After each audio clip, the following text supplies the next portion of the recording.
basketball. The Miami Heat. They get it done tonight. I am your host, Alejandro Solana. Your final score. The Heat beat the Sixers 108-101.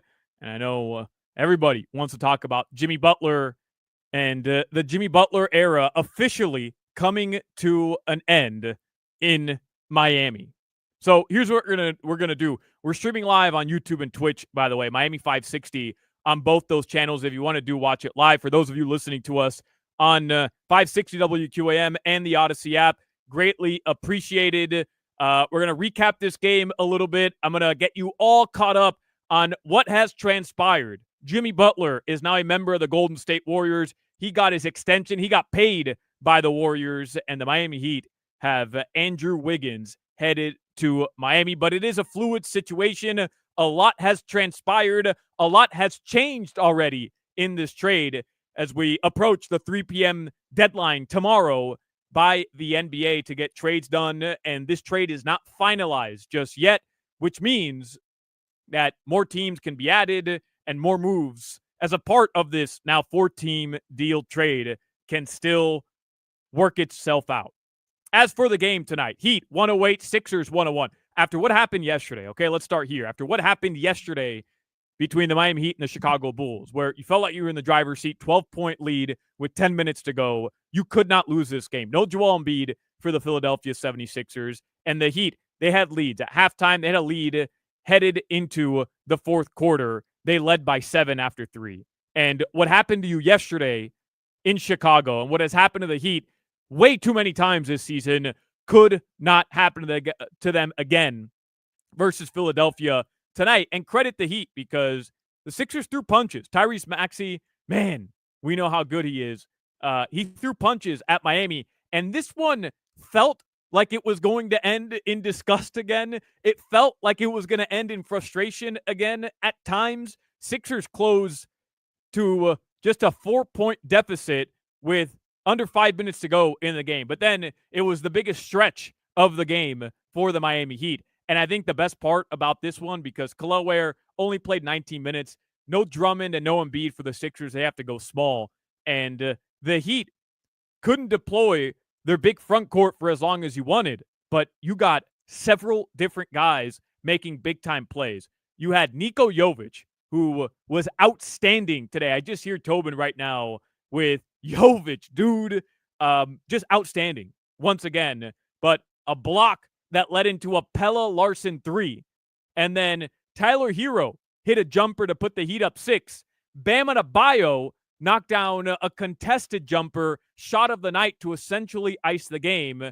All those guys making plays down the stretch to lead your team to victory. And the most important part is that the Miami Heat are back above 500, and this 4-game road trip, which started great, Bam game winner, looked awful yesterday. To go to 1-1 on the road trip, you're back to 2-1 on this trip, and then you can close it out Friday at Brooklyn 3-1. And I think you'll take that every single time, considering a tough loss yesterday, but you will take it every single time.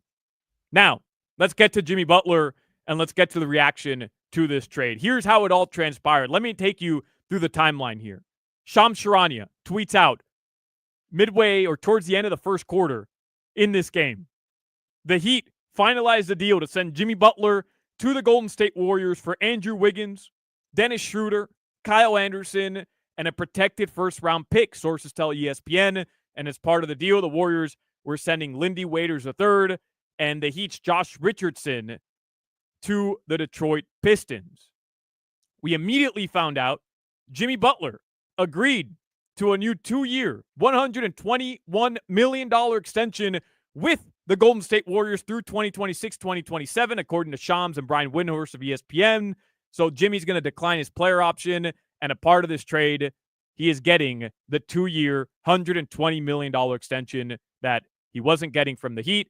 And what all this stemmed from, he wanted that extension. Miami wasn't giving it to him, and Jimmy traded. He gets his extension. But then we quickly learned that the deal was actually a 5-team trade, including Utah, Detroit, and Toronto. But about 30 minutes later, part of the deal falls through. So it ends up being a 4-team deal. So here's where we're at. As of right now, it's 10:48 p.m. following the Heat and Sixers game. Here is where we're at. Again, this is a fluid situation. Miami is getting a 2025 top 10 protected first round pick. Top 10 protected this year. If it's not conveyed, it's top 10 protected next year. And if it's not conveyed next year, then it's an unprotected first round pick in 2027. That is coming from the Golden State Warriors. The Heat, they also get Andrew Wiggins, part of this deal. They're getting PJ Tucker, the return of PJ Tucker back in a Heat jersey. I know a lot of Heat fans are jacked up about that. And for the time being, Kyle Anderson from Golden State is also headed to Miami. He was supposed to be headed to Toronto. That's the part of the deal that fell through in the original 5-team deal. But Shams Charania reported that Heat and Anderson are working through a resolution after the Toronto part of the deal did not end up working out. So for right now, Kyle Anderson is a member of the Miami Heat. The Golden State Warriors, they get Jimmy Butler. The Pistons, they still get Josh Richardson, so he is no longer on the Heat. They get a second-round pick, and they do get Lindy Waiters III. And the Utah Jazz are getting Dennis Schroeder. So to recap this deal from the Miami Heat perspective, and I'll get into if I think the Heat won this trade. I'm going to get into what I think of Andrew Wiggins, and we will look back on the best memories of the Jimmy Butler era. But the Miami Heat, they move on from Jimmy. The two sides, clearly, they were never going to find any common ground. I think that was obvious from the very beginning. Bridges burned on both sides. They wanted a divorce. I think the Miami Heat, after Jimmy Butler jumped on the podium after the Indiana Pacer game, said he couldn't find joy in Miami anymore, it was pretty evident where this was headed to. And then it was just never going to work itself out. It just wasn't. They each wanted a divorce, and this deal, it accomplishes that. Jimmy Butler gets to go to one of his preferred destinations, even though it wasn't the Suns, even though ESPN reported that Jimmy Butler would not sign an extension with the Golden State Warriors. Clearly him trying to get to his preferred destination in Phoenix. We see that did not play out the way that, it was reported. Jimmy Butler gets to go to Golden State, and he signs his extension, and he gets his money. All right, so good luck to Jimmy. But the Heat get a legitimate wing player that is going to start for them right now. And we know while the Heat were kind of going through this process of trying to trade Jimmy Butler, a lot of people wanted Miami to just say, hey, we're going to do a reset, a soft reset here, and trade away guys, try to get assets, try to get picks, and do a soft reset. But the Heat, they stayed committed here. They had a pretty hardwired method of how they wanted this trade to go, and that was to remain competitive. We know all about how Pat Riley and Andy Ellisberg and Mickey Arison and Eric Spoelstra, how they're wired. They're not interested in tanking. It's just not the way that they do things. So even though they're getting rid of the guy who has been at the forefront of their success over the past 5 years in Jimmy Butler, they wanted to remain competitive. And I think you get Andrew Wiggins this year, and you at the very least get a player who can step in and contribute immediately. Does that mean that they're favorites to go win an NBA title? Obviously not. But in my opinion, it is not a major, major drop-off when you consider the pieces that the Miami Heat got. It is going to be very interesting to monitor what the Heat do with Kyle Anderson between now and the 3 p.m. deadline tomorrow. So Kyle Anderson, he's under contract through the 26-27 season. $8.8 million this year, $9.2 million next year, $9.7 million in 2026-2027. So it's not making a lot of money. It's a movable contract no matter what happens, and the cap implications aren't crazy. But here's where this trade is interesting, and here's why Anderson staying is interesting. Because his portion of the deal fell through with the Raptors. Kyle Anderson's $8.8 million that he's on the books for this year, it keeps the Heat around $8 million over the luxury tax, $3 million over the first apron, and $12.4 million luxury tax bill as well. So I expect the Miami Heat to try and find another team to take Anderson before tomorrow at 3 p.m. I see some people on our YouTube comment asking, do I think the Heat are done? I don't. And that's not me saying that, I've spoken with anybody in the organization.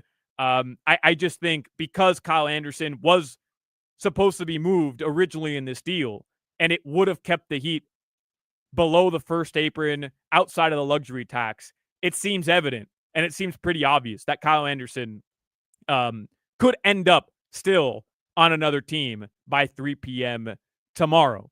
If the Heat can move Kyle Anderson by moving on from Jimmy's $48 million contract and only getting Wiggins and PJ Tucker back, again, that's not how it is right now, but if they do end up moving on from Kyle Anderson without taking anything back, the Heat drop below the luxury tax in the first apron and they avoid a potential repeater tax penalty.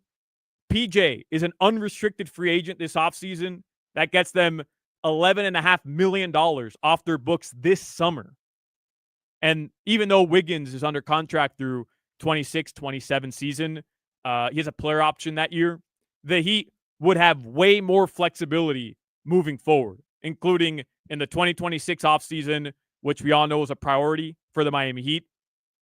So bottom line here, to kind of recap everything, I know today there was some serious momentum for Kevin Durant to the Miami Heat. All right. And I got enthused about that as well. And I totally get how there has to be some Heat fans out there going, Andrew Wiggins? I thought we were getting Kevin Durant. And you might be disappointed, but here's the reality of the situation. Kevin Durant, that move was always too good to be true. And I just saw on ESPN right now that Kevin Durant never requested a trade from the Phoenix Suns. That always seemed too good to be true. It just felt impossible. Why would Phoenix trade the Miami Heat, Kevin Durant, for Jimmy Butler? I mean, it just didn't make sense. Like, even if they were going for a soft rebuild, why would it be at the cost of Kevin Durant? And I know after the Luka deal, we're all like, man, bleep is crazy in the NBA right now. Anything's possible. But even though for a few hours it really seemed like it was in play, at least for me, it was a major long shot. Like, I genuinely was not expecting Kevin Durant to be traded to the Miami Heat. As much fun as the trade rumors were. But you get Andrew Wiggins. And I think if you're a Heat fan, you have to be really thrilled about that. Funny enough, he was traded for Kevin Love back in 2014 after he was taken as the first overall pick. Now he gets to team up with Kevin Love here in Miami after all these years. But look, man, he's averaging 18 points per game. That's what Jimmy Butler was averaging for Miami this season in, the 20 or so games that he played. Shoots 44% from the field, but he takes around 5.5, 6 threes per game. And he's shooting on those 6 3-point attempts per game. He's shooting around 38%. So you're getting a starter who was on the 2022 title team for Golden State. He fits how the Heat like to play. He's not somebody who's ball dominant. You're still going to have the ball in Tyler Hero's hands. You're still going to be able to get Bam and Khalil on the floor together to continue that progress. And you're getting somebody who can play off the ball. You're giving Eric Spoelstra an athletic wing player who can defend and who can knock down threes and who's crazy athletic. Maybe not as athletic as he was coming in the league, but he's still an athletic wing player, again, who can knock down threes and who can get to the hole, to the rim, and he can defend. And I think you give Spo a player like that, you know he's going to cook. You just know he's going to cook. And as part of this deal, you get this first-round pick, which is interesting because unless the Warriors completely fall apart this year, which I don't think any of us are expecting, they're the 10th seed in the West entering today. Unless they completely fall apart, this is going to end up being a mid-first-round pick for the Miami Heat. And it could potentially open up, the possibility of 2-3 draft picks in the future that Miami's going to be able to have to trade for, who knows, another whale down the line. This wasn't Kevin Durant. I get it. This wasn't a whale that you got in return for Jimmy Butler. But considering the context of the situation, considering, just how badly this relationship got between the Miami Heat and Jimmy Butler, you knew you had to move him. You absolutely had to move him. And in my opinion, you're getting Andrew Wiggins in return, which is the main part of this deal. And you got some draft capital in return.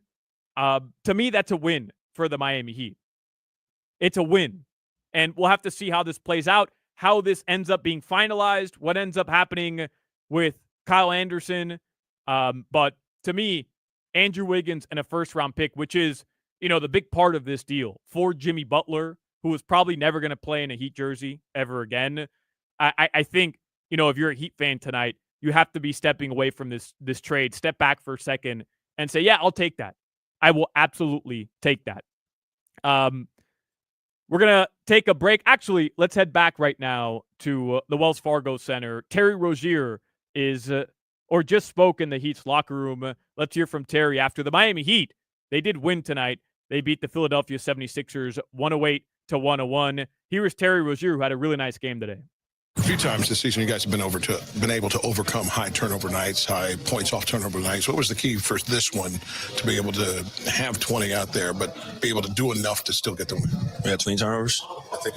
Sheesh. Yeah. No, I mean we turned it we turned it over a lot last night. That was a point of emphasis this morning. Obviously, just trying to take care of the ball. Especially guys like Tyler, who's always getting blitzed, double team, and stuff like that, who's the main focus point on the defense. So, just trying to be strong with the ball and get where we got to go and, do our plays the right way. And the comfort that you're starting to find in that second group with Nico, with Jaime and others that find their way in, you guys can just get lethal offensively at times. Yeah, for sure. We, we always talk about it, just coming in and try to bring that energy for this team. That's just our job. That's our job. Look at the score when we go in and try to, make some damage to it. There you go. That's Terry Rozier. Look, I know a lot of people have been on Terry over the past, couple weeks, and he had a couple good games, especially in San Antonio on Saturday. And then yesterday was just, it was a disaster. There's no other way to put it. 2 of 12 yesterday. Cool for Terry, right? To bounce back today, 20 points, 5 rebounds, 2 assists. There's going to be opportunity here if Terry Rozier is still on this team come tomorrow at 3. So there's going to be opportunity. I know, just reading some tweets, that Bam Adebayo was asked about the Jimmy Butler trade, and he did speak in the locker room as well. Let's head down and hear from the Heat's captain. We're not going to get into any specifics of any trade because it hasn't been announced yet. But obviously, it was a significant night in terms of top player likely. Got the win. Yes, it was significant in terms of the win. Can you discuss beyond the win emotionally how it feels to have a major change with your team and one of your leading men obviously moving on? Is there relief, excitement, sadness? What kind of emotions on that? It was emotional because we needed this win because we lost the one yesterday. I felt like we shouldn't have lost. So, we're more so focused on how we can collect these wins. Obviously, I don't know if changes are final or whatever, but for us, we'll focus on going to Brooklyn and getting that W, and then we worry about everything else later. Spo talked tonight about how you and Tyler have really filled I wouldn't say a void in leadership, but how you all have stepped up, obviously, without one important player being here. Is that something that's been a priority to you? That's a priority for all of us. Y'all have heard Spo say it before, leadership at all levels. And it changes between each player. As captain, I'm vocal for all 15 players. Nico, Jaime, they're vocal to 1 or 2 players. And then it obviously moves up as you get older. Me and Tyler and K-Love are probably the most vocal. And for us, it's just getting guys to understand that, this is an everyday grind. It's not you take a game off, you're there by body, but not by mental. So for us, it's just honing in and just really getting guys to understand that every time you step on that court, we got to be mentally and physically ready. So on one hand, you're a team captain. On the other hand, in this age of social media, everyone goes through their phones at halftime. So what's it like at halftime when you see everyone seeing what's going on? Obviously, it's a big deal. It impacts everyone. Like, what was it like here in halftime to keep the focus on the game? I don't check my phone at halftime. that's one of my rituals I've been doing since college. I just don't check my phone at halftime unless I for sure need news. Somebody will probably end up calling Lasac. Shout out Lasac. Or anybody on the coaching staff. So I don't really check my phone. What was it like in here? Because obviously guys said they did and they knew, and it's just different than a typical halftime. I mean, when you hear news like that, obviously it's a shift because it's like, wow. But, we still got a game to worry about. I'm worried about getting the win. What did you like most about the finish then? Particularly thinking about how the defensive lapse last night. We got stops down the stretch. That's what really mattered. Guys weren't just walking to the basket. We was making multiple efforts because, this is a gratifying win for us. Do you say anything to any of the maybe younger guys on the team about not letting it be distracting on a night like tonight? Different than is there any difference in the communication, the way you communicate to those other guys on a night like tonight? I mean, my communication yesterday was we can't lose games like that because, as you can see, anybody can go, and that's from the Luka trade. It's a business at the end of the day. We can't be losing games we're supposed to win, and that was my message to them. And obviously, guys play harder today and mentally ready. There you go. That's the Heat's captain, Bam Adebayo.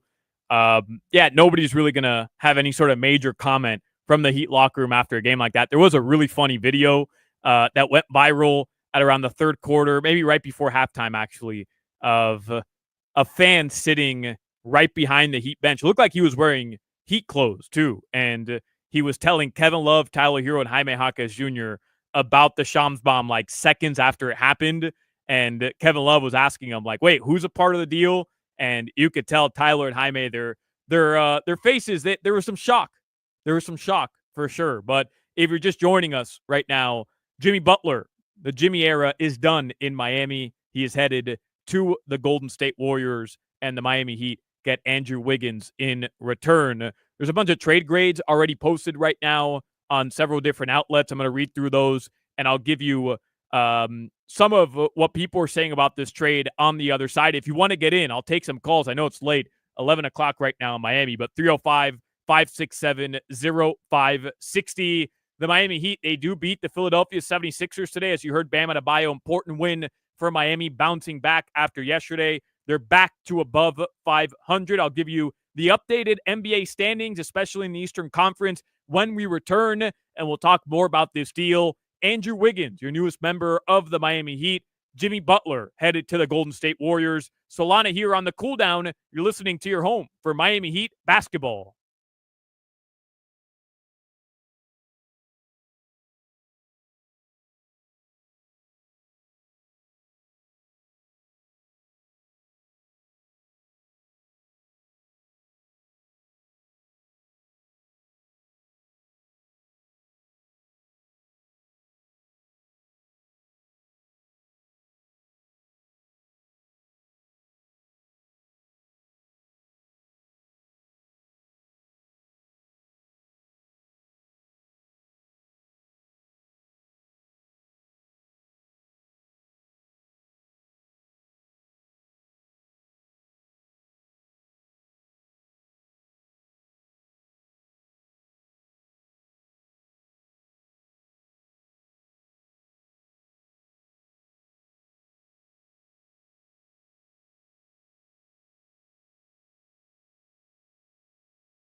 Back to the Heat Cool Down, sponsored by Michelob Ultra on AM 560 Sports, WQAM, FM 99.9 HD2, and always live on the free Odyssey app. Welcome back to the Cool Down, your local Miami Heat post-game show. The Heat, they did take down the 76ers today. 108-101 was your final. Solana here. I'll take you up for another segment. 305-567-0560 if you want to text the show. If you want to get in, 305-567-0560. Hear your reactions about Jimmy Butler officially traded from the Miami Heat.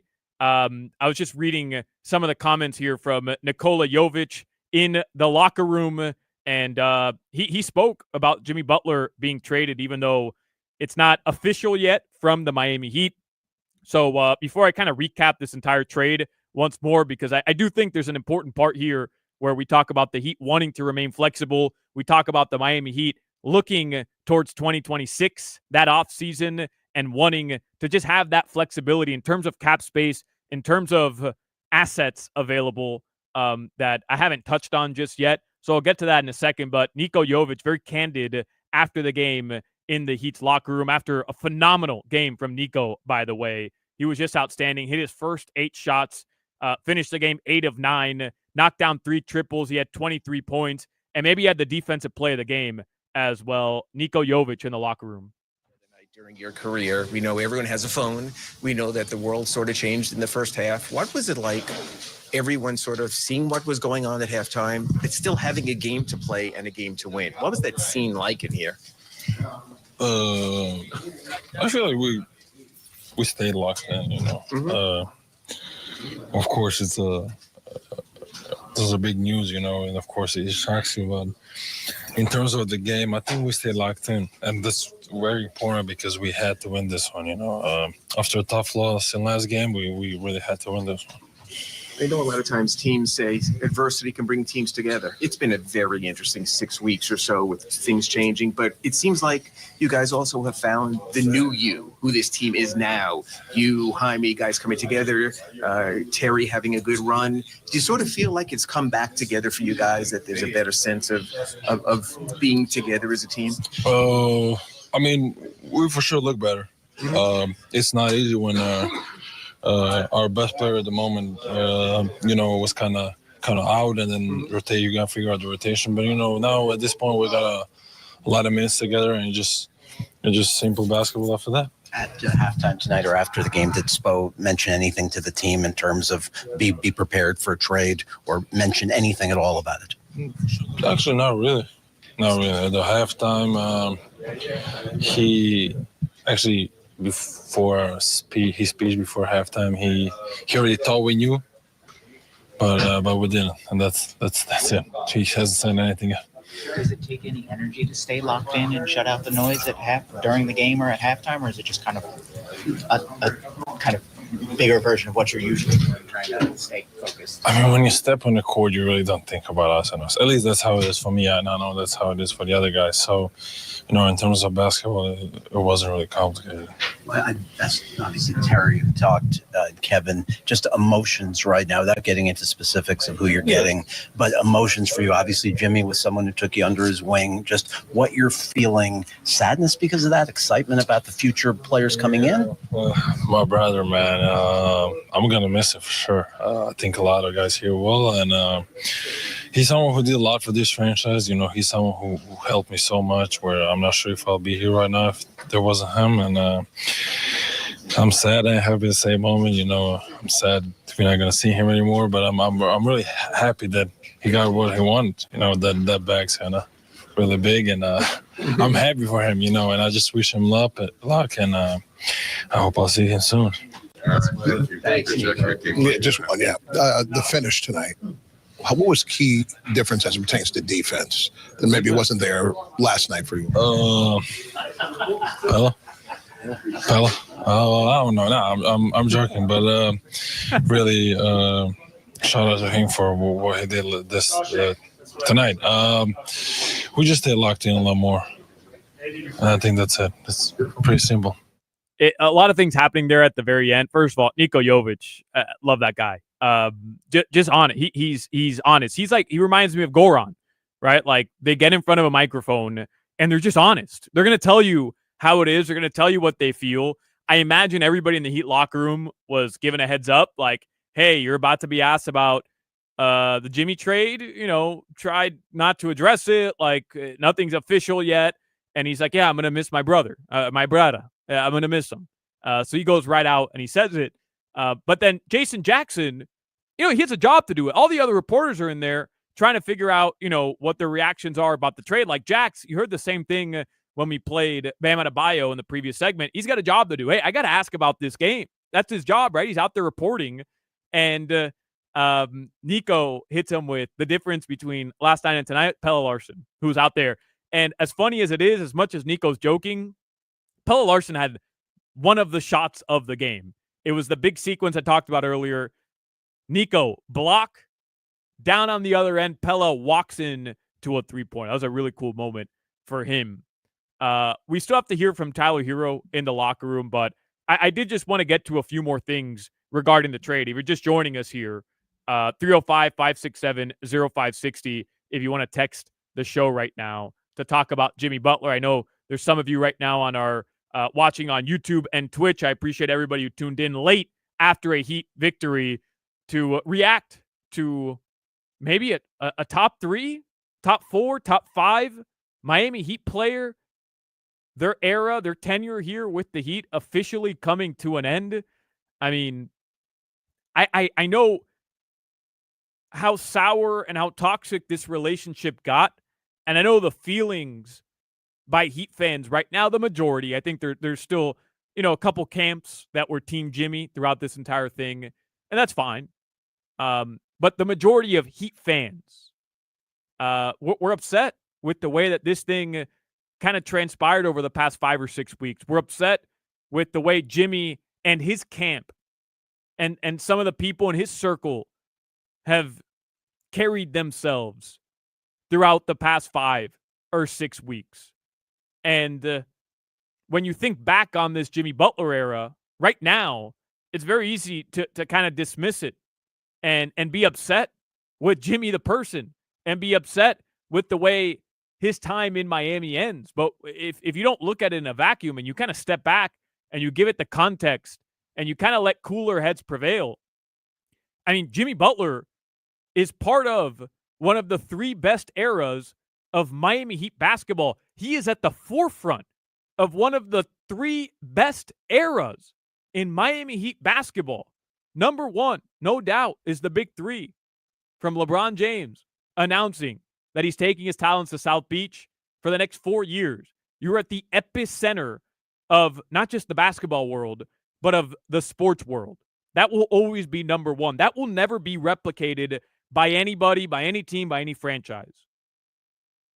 Dwayne Wade and Shaquille O'Neal. You traded for Shaq, and Dwayne Wade became one of the best players in the world as just a 2-year, 3-year NBA player. That's number 2. You win your first ever NBA title in 2006. And don't get me wrong, Tim Hardaway and Alonzo Mourning was a lot of fun. It was a lot of fun. And I know some older Heat fans, some of you old heads out there are going to tell me that, that era deserves some respect. And I'm here to give it some respect. But Jimmy Butler came to this team after you watched Dion Waiters and James Johnson and Hassan Whiteside for 2 years, 3 years. Dwayne Wade retired, and Jimmy Butler came to this team, took you to an NBA Finals in 2020. In a time where the world shut down, Jimmy Butler took this team to the NBA Finals, brought this city a lot of joy in a time of despair for so many. And then the first ever 8 seed in NBA history took you back to the NBA Finals just 2 seasons ago. Took you within a game of the NBA Finals in 2022 and had some of, if not the best individual performances in Miami Heat franchise history in the playoffs. That includes LeBron games. That includes Dwayne Wade games. As spectacular and as unbelievable as they were, Jimmy Butler's performances in the 2020 NBA Bubble Championship Series versus the Los Angeles Lakers, his performances in round 1 versus Milwaukee in 2023, in that Eastern Conference Finals series versus Boston in 2022, and leading you past the New York Knicks, past the Milwaukee Bucks in 2023, going up against your biggest rivals, if you're the Miami Heat, and absolutely torturizing them, making them miserable, trolling the New York Knicks as every Heat great should do, trolling Giannis Antetokounmpo and Grant Williams and the Milwaukee Bucks and the Boston Celtics. Iconic moment after iconic moment. I was as angry as anyone, the way that this went down at the end. And the way I took it, Jimmy Butler quit on this team back in mid-December. He quit on this team. I'm cool with anybody who wants their money. I'm absolutely cool with anybody who makes a stink publicly because they want their money. I get it, man. Jimmy feels like he is deserved $120 million. There's other teams, now we know, officially, that are willing to give it to you, and he wants it. And I'm cool with that. You want your money. You want it known to this organization that you want your money. But I was never cool with Jimmy Butler quitting on this team, going out there against the New Orleans Pelicans, taking a one-legged three-pointer and not trying, following it up against a Pacers team and not trying, leaving an Oklahoma City game with a stomach ache, which seemed fishy to me. I mean, this guy quit on his team and then made it ugly after. And I was never cool with that. But I do think, as of right now, the Miami Heat get clarity. They move on from Jimmy. Jimmy gets to go to Golden State, and he gets his money, he gets his extension. Hopefully he finds his joy again. I think he will. $120 million usually will bring you a little bit of joy. But when we look back on this era, 2019 through 2023, 2024, I'll eliminate this year. It's one of the top 3 eras of one of the most decorated NBA franchises this league has ever seen. That's saying something. I know you don't get a Larry O'Brien out of it. I realize that. But there's something to be said about this guy who nobody thought could become this caliber of player, achieving it in a Miami Heat jersey. And as disgusted as I was, and as disgusted as a lot of us were with the way the last 5-6 weeks transpired, I still think, I don't know if he'll get his jersey retired. I know somebody asked me that in the chat. I don't know if he'll get his jersey retired because he may have crossed a line you don't cross, which is disrespecting Pat Riley, which is disrespecting Mickey Arison, which is disrespecting everything this organization prides itself on. So I don't know if he'll get his jersey retired. But who knows? Shaquille O'Neal did a lot of the same thing. Shaquille O'Neal almost came to blows with Pat Riley at a practice. And still, number 32 was lifted into the rafters at the Kaseya Center. Maybe one day 22 will as well. But what I do know is that today, I think everybody involved on Jimmy's side and on the Heat side has to celebrate this transaction, because what was going on for the past 5 to 6 weeks could not continue. It just couldn't continue. This looming cloud of negativity, this looming cloud of uncertainty could not continue. And now, the Miami Heat can move forward. Try to go win games. Have Andrew Wiggins available for you. I don't know what PJ Tucker is going to do for you this year. I have no idea. Guy hasn't played all year. You know, if he can still knock down the corner tray, I'm sure Eric Spoelstra is going to find 20 minutes a game for him. But I don't know what he's going to do. But I do know that for both sides. I think everybody has to just be thrilled. This thing is over, man. It is over. And it's bittersweet. It's bittersweet as hell. My memories of Jimmy Butler are mostly really good. But sometimes time heals wounds. And you kind of hope that this is going to end up being one of those situations. And you hope for the Miami Heat that this is one of those moves that was necessary, and it'll bring about some excellent clarity for everybody down here. And who knows, another magical run. Before we get out of here, I do want to head back to the Heat locker room one last time and hear from Tyler Hero his thoughts after the Miami Heat get a victory tonight in Philadelphia, 108-101. Sort of a unique night, unlike others. What's it like? Obviously, Everett has fun. To come in at halftime, see the world for the team has changed, still maintain the focus, go out and win a basketball game. Yeah, just trying to keep the main thing. We had a task at hand tonight, and that was to get the W after a tough loss last night. So it was a great bounce-back win. Even with the trade or one that's going to be finished, it's not like this was a sudden in-the-moment thing. It's been now about 6 weeks since this team has changed. But it seems like it's also taken a turn for the better, that guys are getting their roles, understanding who they are. So is there sort of a feeling through this whole process you might have come out better as a team with what you had in here? Yeah, I think just clarity is what, everyone is kind of searching for at this point in the season. No one wants to be, especially on this team, our biggest, obstacle right now that we have to get over is consistency. So being able to, know your role night in and night out, obviously without injuries is part of clarity, is part of consistency. So right now we're just trying to all get everything in line and just continue to stack good days, and we'll find consistency in that. After San Antonio and Chicago, one of the most important things they say for a leading man is you got to keep shooting, you got to keep being you. How nice was it to get it turned around? How good did it feel to, again, be a leading man, help in your matchup against Tyrese and sort of push you guys through the finish line? Yeah, it was all about getting a win tonight, not dwelling on the last two performances. It's about getting a win, coming out here and doing whatever is necessary, whether shots are falling or not. It's about getting a win. How hard is it when you have so many turnovers as a team and it allows for the opponent to get themselves stable throughout and still pull away with a victory? Yeah, that's part of, what Spo always says, is by any means necessary, finding a way, whether we win by 1 point or half a point.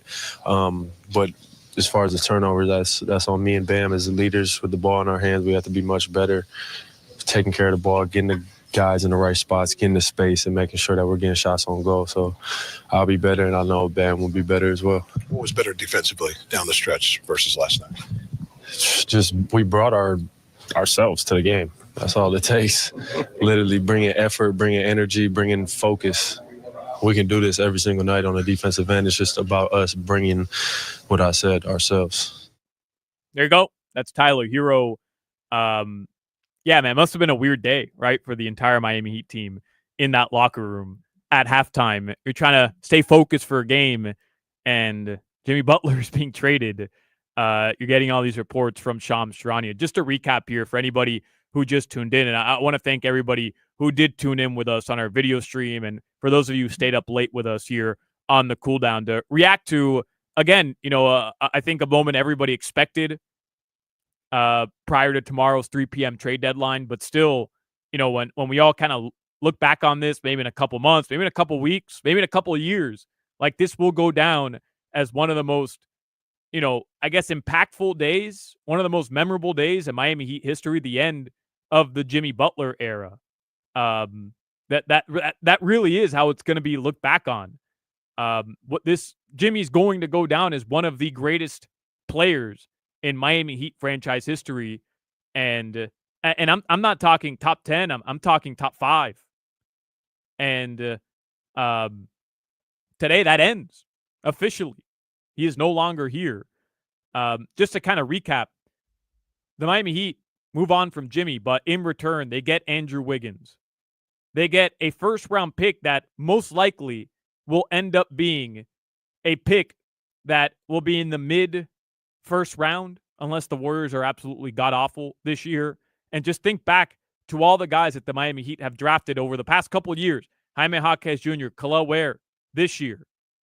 Niko Jovic a couple of years ago. Last 3 first-round picks, all out of the lottery, and all guys who have been able to contribute. The Heat have been absolutely hitting these picks out of the park. And if you can add another one of those this upcoming offseason while getting $11.5 million off your books when PJ Tucker's an unrestricted free agent, and you combine that with the fact that Andrew Wiggins, even though he makes $28.5 million, will make that next year. Over the next 2 years of Andrew Wiggins' contract, think about it. Put it in this perspective. He makes $28.5 million this year. But over the next 2 years, 25, 26, 26, 27, combined Andrew Wiggins, combine those 2 years of salary, he'll make around 28, 29 million, will make almost less than what Jimmy Butler makes in 1 year with his new deal that'll kick in at the end of this year with Golden State, where he's making north of 50 per year with his $120 million player extension that kicks in at the end of this offseason as he declines his player option.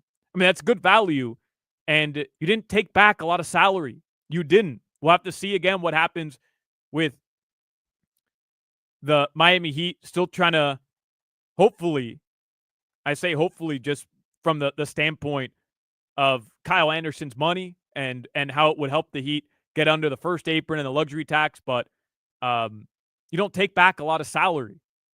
And I think, today, again, you have to feel good. Considering the context, considering the circumstances, you have to feel good about how this played out for the Miami Heat. All right, that's going to do it for us here on the Cool Down. Appreciate everybody who tuned in. Thank you very much to our producers today who didn't sign up for an extended post-game show, but they were excellent as always. Brittany Rodriguez and Steven Gonzalez, I appreciate you. For Jason Jackson, safe travels to him to the Barclays Center in Brooklyn. And Tommy Tig, who was with us earlier on our network program. I am Alejandro Solana. The Heat did win a game today, 108-101. They beat the Philadelphia 76ers. They improved to a game over 500. Can't forget about that. Big-time victory for the Heat today. And they'll be back at it Friday. Don't forget, pregame begins at 6:15. Tip-off will be at 7:30 at the Barclays Center. Thank you to everybody who tuned in. This has been the Cool Down right here on WQAM, your radio home for Miami Heat basketball. Adios, Miami. Log in and listen to this station.